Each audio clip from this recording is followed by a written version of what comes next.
good. He goes, oh, that was so amazing. And I know that he's making fun of me. Because what he's done for me and my family has just been amazing. And if you know about that and you can teach me about that, I'm gonna teach you about this. Women control 60 to 65% they control 120% of the spending power in the household. I love digging through shit. So let's call it Hollywood's scraps. It's a junkyard. What's up, everybody? I am in Atlanta for Black Entrepreneurs Day, and I have my buddy, Justin McClure. But Justin has blessed me with some, I would call them local entrepreneurs and influencers, but they're globally recognized because there's no walls due to technology today. So these are some of the people that I get inspired from, and hopefully I can share some of my knowledge with. So yeah, I'm Justin McClure, and I'm blessed to have Daymond in my life. And here in Atlanta, we have other people that are here that have come out. And I wanted to, have some of the people in Atlanta who are moving the city, who are making great content, who are entrepreneurs themselves, to talk to you about some of the challenges that they're having, some of the opportunities, maybe some of the things that are holding them back from achieving. Because I want to say personally, this man right here, I've been very, very blessed to know, and I never would have thought that he's as genuine and as humble. He says a million times that he's dyslexic and all these other things he brings him, but he's super, super smart. I try, and then you remind me also when I say my faults. You say, and you're filled with visceral fat, and you eat too much sugar, and you should get some sleep, and then you just push me down even further. There was a story of a Caesar that the story is supposedly that he had a man that walked behind him that always said, "You are human, you are human." The guy was named Momentus Mori, and Stoic, yeah. He either said you're human, so Caesar can understand that, or he said you're going to die. Now, that was a reminder of those things. I am fortunate to have a guy that rolls around me I call him Meatball. His name is Chauncey. And he's the new version of that, because he doesn't say you're gonna die, but every time I do something that I think is good, he goes, oh, that was so amazing. And I know that he's making fun of me. So now I have you and him and my wife. So that's gonna keep me humble for a long time. When I met him, I didn't realize that he was such a really great, genuine, down-to-earth person. He shows love to Atlanta, so I'm glad that he's here for Black Entrepreneurs Day. I'm holding my light here because Daymond is my partner in this light, that I think he was really proud of me that I didn't give up on this. Every time I was around, he saw me with this light. I'm going to make it with this light. So now this is off the mold. It'll be coming out next year. It's called the Ultralight. It works with anything. It works with it has an adapter up here for your phone, any type of camera. The arm slide back and forth. The plate comes off to put on any tripod. So it's really the ultralight. It works with everything. So real quick, I just want to say that he's my partner in that. And what started as basically a tiny bit of friendship with me, I think Daymond's the type of person that he's the people shark. He likes to work with people that are good people, that are hustling, that are working hard. And I think he saw that in me as well as he sees that in other people. So I wanted to share my friendship and my relationship with him with some of the other people in Atlanta, just to let him get to know you guys, because what he's done for me and my family has just been amazing. We're so blessed, not only with the light, but he looks out on other opportunities for me and my family. And now I'm just happy to say that I'm in his world, like not only with this, but I can just really say, I want to say thank you for that. Just to let everyone know that, Daymond is the people shark. He's on Shark Tank. He used to manage probably 4,000 people with FUBU, but he's really, when I'm around him, just a guy that I know who wants to have a good time with everybody, enjoy a good meal, have a good laugh. And that's just the best thing in the world. So with that being said, I'd like you guys to come up here one at a time, maybe talk about what you have going on. And we have some other people coming in soon. So, because I think it's a symbiotic relationship, just like I learned from you and your amazing family, and thank you for the very kind words. And as people say, where they may have challenges, I'm going to find where those successes are that we can all learn from. Because a lot of people don't realize that as an entrepreneur, the really truly successful ones are very vulnerable. They walk into a room, and I say it all the time, they say, I know a lot about this, but I don't know about that. And if you know about that and you can teach me about that, I'm going to teach you about this. And that's truly how you grow a business and grow personally. Are you a CEO that knows that you've done everything to master your craft? Now you need to take your personal brand to the next level. Well, I love working one-on-one with game-changing CEOs. And if you're interested, reach out. Go to workwithashark.com and fill out the form. Now, back to the video. The biggest losses I've ever had in my life was when I walked in the room and the ego walked in before me. And I left that room, and later on in life, I realized that I didn't learn anything in those rooms because I thought I knew it all. And so that I'm open to really listening to these stories, and I'm going to find so many amazing things that I think that I'm going to be able to apply to my life, and hopefully all the viewers can apply to their lives. Yeah, real quick, just being in his world, what I know about manufacturing now and other things that I never would have known about, it's only because he's let me into his world, and he's like, hey, here's a contact. Now, I follow up with these people, and I'm curious, and I go down rabbit holes, but he makes a lot of these possibilities happen for me. And so that's one of the things I really, really appreciate, because he doesn't have an ego. He really, really doesn't. So I always tell him, I'm like, Daymond, I wish I was hanging out with you in 2004 when you had that massive ego and you're probably flying around in a helicopter. It's like, not now. I got to talk to you. You ain't want to be around there. So, Jamaica, will you come up? Sure. Okay. What's up, Jamaica? Jamaica? Yes. Who's Jamaica? Nope, it's J with a J. So I'm What's up, Jamaica? Hi. So I'm Dr. Jamaica Banks. I actually met you last year at the Genius Network event. Oh, you did? All right. I did. You did a panel about business stuff, and you kind of touched on a few things that I took with me in my business. I'm from New York. I'm here in Atlanta. I do a lot of ministry work, and I'm merging into the business world by way of financial literacy. I teach at different schools, including Morehouse. I just spoke with the NFL Raiders with their rookie team. And I have so many different things going on as far as ministry and business. So my question that I wanted to ask you is, how do you balance, and what was one of the things that took you from being a 100,000aire to a millionaire and so on and so forth? One very difficult question, and that I've learned that no matter who I've spoken to in life, work-life balance and balance itself is always going to be the biggest challenge, because as A-type personalities in this room, we are the 4% of the world. There are hunters and there are farmers. And as a hunter, you're always looking for a new challenge, right? You're always looking to how to,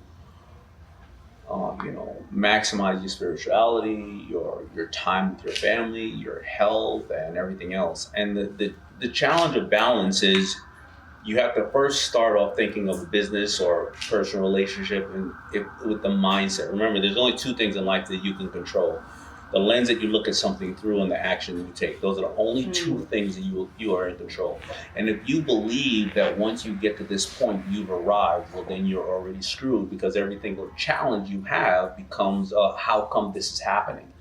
But if you believe that every single problem that you solve, you create another problem, then you'll never arrive, right? If you are, the person that could, eat pizza and go to sleep for 3 hours and party all day at 20 years old and keep that same great, amazing shape, you can't do that at 50. Happily ever after, when you get married, it ain't happily ever after. Trust me on this one. I'm telling you. And listen, even in business, I always say, I like to use this example. If you have a great business that starts to scale from 1 million to 5 million to 10 million, but people are starting to complain because now you're reaching 1 million people instead of 100,000. Well, now you need customer service.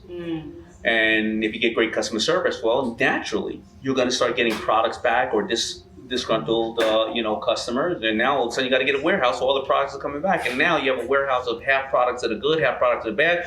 Now you got to get rid of it. It's always going to be that concept of when you solve a problem, you create another one. But let me ask you about the ministry, or about about the financial literacy. What do you want to accomplish with the ministry? I mean, how many people are in it? How do you do it? So I do ministry everything I do has to be ministry. I feel like I was always a person who I feel like if I was doing a job and it had no purpose to help someone, I never was there long and I didn't want to do it. So everything I do has to serve a purpose as far as helping somebody. Okay.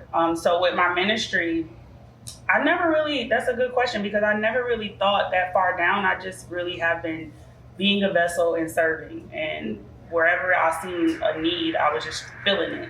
Whether it was the financial literacy, and it's crazy because I came from the dental field. I actually pivoted into finances by way of having to forcefully change fields. So now I'm in a position to where these opportunities are coming to me and it's kind of growing. And so the opportunities where? So let's talk about in the financial field. Yes. So where are the opportunities coming from? Instagram. Okay, and the opportunities are what? Are they people who have run into money, are gonna run into money, wish they had it and blew it? Like, where are those opportunities? There are organizations that, well, first of all, I do a lot of motivational speaking as well. So they've heard my story and they've seen my transition from where I used to be to where I am now. Okay. So they understand the trajectory of my growth when it comes to financial literacy. So they hear my story on Instagram or a podcast platform and they ask me to come speak to their students. It started out with Agnes Scott College, Jackson State College, Morehouse. So I went to those schools to speak. And then the NFL reached out and they asked me to come to speak with the Raiders. So that's kind of how my ministry is growing. And I don't want to say it's an accident because it's not, but I'm very blessed when it comes to those things coming to me because that's what I'm attracting. And do you find that the ones that follow through more are the families themselves, or is it male, female? Right now, when I took the inventory, it's actually the female students. Exactly. Well, the reason why is that women, they say, control 60 to 65% of the spending power. Well, they control 120% of the spending power in the household. But in general, they control 65 or 60% of the wealth in the world. So what do you plan on doing after this? Like, hopefully I answered a little bit of the question. You did. You gave me a lot of feedback. Like I said, I make sure I'm genius when I see you on the stage. You have a lot of good gems. I think the one thing that I've learned when it comes to success is that you have to apply the knowledge, and that's how you get the wisdom. So I appreciate all that feedback. Well, I love you, and I got to highlight you on my platform as well because it's needed. Well, thank you. I would love to. All right. Well, thank you. I would love to. Thank you. Thank you. Are you a CEO that knows that you've done everything to master your craft? Now you need to take your personal brand to the next level. Well, I love working one-on-one with game-changing CEOs. And if you're interested, reach out. Go to workwithashark.com and fill out the form. Now, back to the video. I'm Heath Carter. I'm the owner of Carter Trading Group.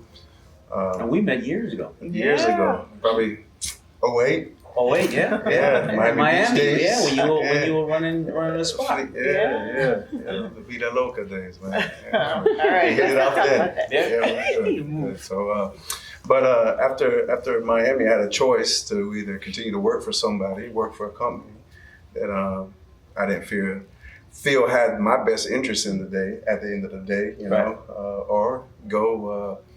At that time, my father had one scrapyard, and we started acquiring scrapyards. I went from living in Miami Beach to a penthouse to on top of a scrapyard in Oil City, Louisiana. Scrapyard. Yeah, you want to talk about commitment.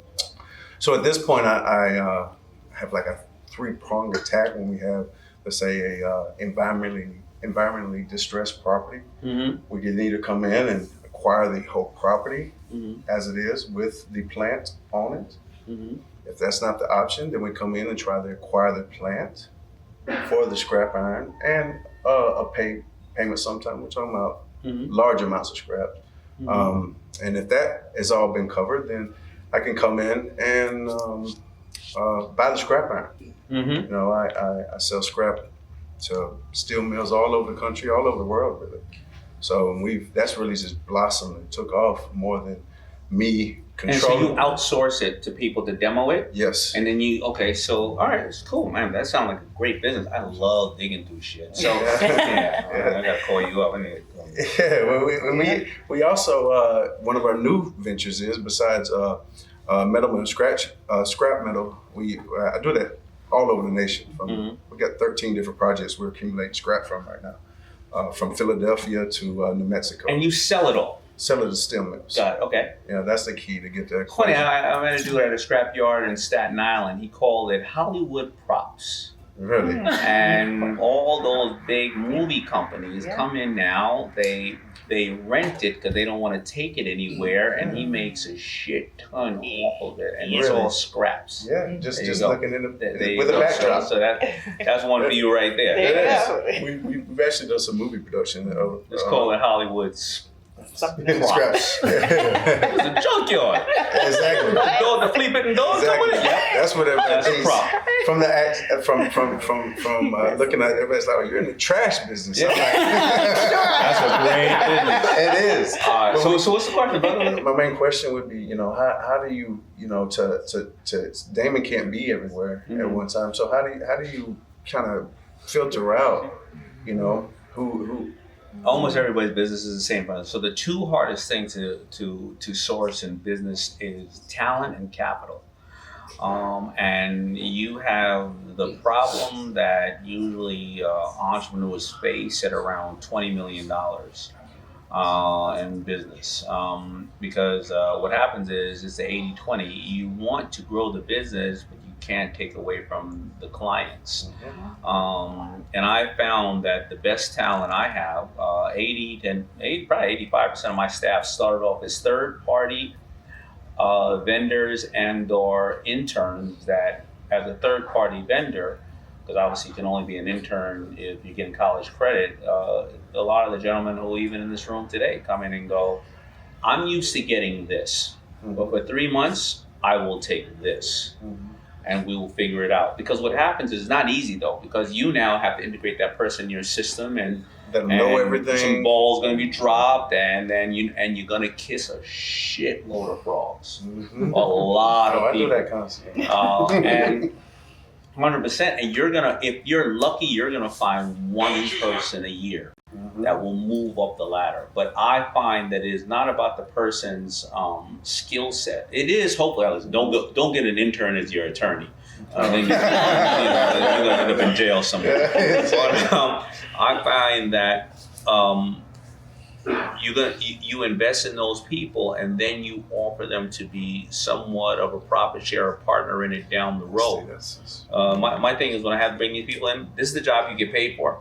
This is the job you jump on if you can help, and this is the job that if you do all those, you'll start to benefit. Because if you don't, well, A-type personalities, they're going to become your competition. They're going to get stolen or various other things. So that's how I usually work the system. You hit the nail on the head, man. As far as a third-party vendor, I'm looking at several Give of them. Them all options. Give them all options to do, and you just understand you will get frustrated, but when you find that person, game on. So that's good advice, brother. All right, man. All right. I'm living it every day too, brother. Exactly. All right, thanks. Thank you, everybody. I hope you found value in this. It was a little seed for everybody planted, maybe with him or even with each other. Because like I tell D, man, I want to see people win. I'm going to win. But there's enough for everybody to win. We're not taking anything from each other by us all winning. So let's all win. And that's what this is all about today. So I really hope that you guys, enjoyed what Mr. Daymond done. I'm always open to learning from all of you. And thank you, man, for bringing everything together. I really, truly appreciate you. And for my team being around. So, I truly appreciate everybody. Thank you. Man, I love working with CEOs and entrepreneurs. And if you think you qualify, go to workwithashark.com.